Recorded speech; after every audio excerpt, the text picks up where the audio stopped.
نحمدہ نصلی نستعین علیہ الکریم اما بعد فاعوذ باللہ من الشیطان الرجیم بسم اللہ الرحمن الرحیم۔ معزز سامعین، میں حاضر ہوں آج آپ کے فیوریٹ پوائنٹ یعنی وظیفہ کے ساتھ۔ آپ کی خدمت میں آج میں ایک ایسا با کمال وظیفہ لے کر آئی ہوں کہ جس کے کرنے سے آپ کے جو ناممکن کام ہے وہ ہو جائیں گے۔ یعنی کہ زندگی میں بہت سے ایسے کام انسان کے ہوتے ہیں کہ جن کا ہونا انسان کو ناممکن لگ رہا ہوتا ہے کہ یہ کام تو ناممکن ہی ہے، ایک تو مشکل لگتا ہے، ایک ناممکن لگتا ہے، تو انسان کا دل ناممکن کو بھی کہتا ہے اور انسان کہتا ہے کہ یہ ہو بھی جائے۔ تو ناممکن کو ممکن بنانے کے لیے ایک ایسا وظیفہ لے کر آئی ہوں کہ جس کو آپ کریں گے تو انشاءاللہ اللہ کی رحمت سے ناممکن کام بھی ممکن ہو جائے گا اللہ کی مدد سے۔ تو اللہ پاک کے باکمال نام ہیں، باکمال صفات ہیں، اور جو بھی کام اللہ کے کلام کے سہارے کیا جائے تو وہ تو ممکن ہو ہی جاتا ہے۔ اور اگر آپ کی زندگی میں بھی کوئی ایسا کام ہے جو آپ کو لگتا ہے کہ یہ ناممکن ہے، یہ مشکل ہے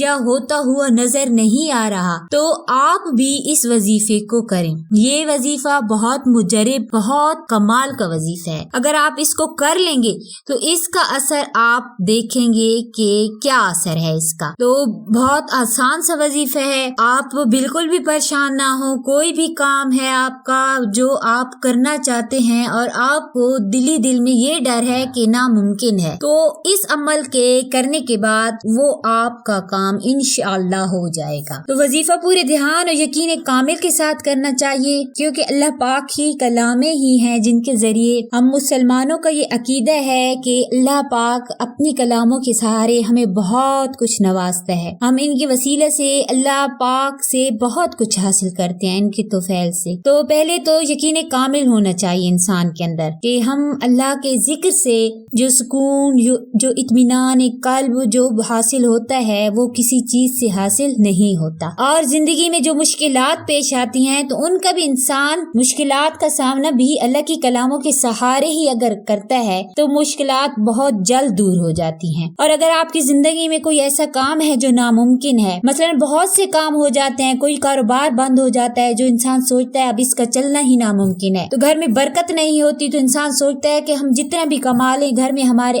برکت آنا ہی ناممکن ہے۔ کوئی رشتوں کی وجہ سے پریشان ہوتا ہے کہ ہمارے رشتے ہو نہیں رہے، ان میں بندشیں ہیں تو ان کا بندش کا ختم ہونا ناممکن ہے۔ تو ایسا کوئی بھی کام نہیں ہے جو ہم اللہ کے کلام کے ذریعے سے حل کرنا چاہیں اور وہ حل نہ ہو۔ کامل یقین لازمی ہے، یہ اس کی پہلی شرط ہے۔ تو عمل کون سا ہے، کرنا کیا ہے؟ آپ نے صرف 313 مرتبہ اللہ الصمد پڑھنا ہے۔ بہت چھوٹا سا عمل ہے، 313 مرتبہ آپ نے اللہ الصمد پڑھنا ہے اور اول آخر میں 3 مرتبہ درود شریف پڑھنا ہے۔ کوئی سا بھی درود پاک پڑھ لیں، آپ درود ابراہیمی پڑھ لیں تو اور زیادہ بہتر ہے۔ اگر آپ کو کوئی سا بھی چھوٹا درود پاک آتا ہے تو وہ پڑھ لیں۔ اول آخر 3 مرتبہ درود پاک پڑھنا ہے اور درمیان میں 313 مرتبہ اللہ الصمد پڑھنا ہے۔ یہ عمل کر کے آپ نے اللہ تبارک و تعالی سے دعا کرنی ہے۔ دعا کے بعد انشاءاللہ آپ کا ناممکن کام ممکن ہو جائے گا۔ آپ جتنے دن آسان آپ پر ہو یا جتنے دن میں آپ کی حاجت پوری نہ ہو، آپ اس وظیفے کو اتنے دن تک لگاتار پڑھ سکتے ہیں۔ انشاءاللہ جو بھی مشکل کام ہوگا وہ آپ کے لیے اللہ پاک کی رحمت سے آسان ہو جائے گا۔ اگر میری ویڈیو پسند آئی ہو تو کمنٹس باکس میں ضرور بتائیے گا۔ اپنا اور اپنے پیاروں کا خیال رکھیے گا۔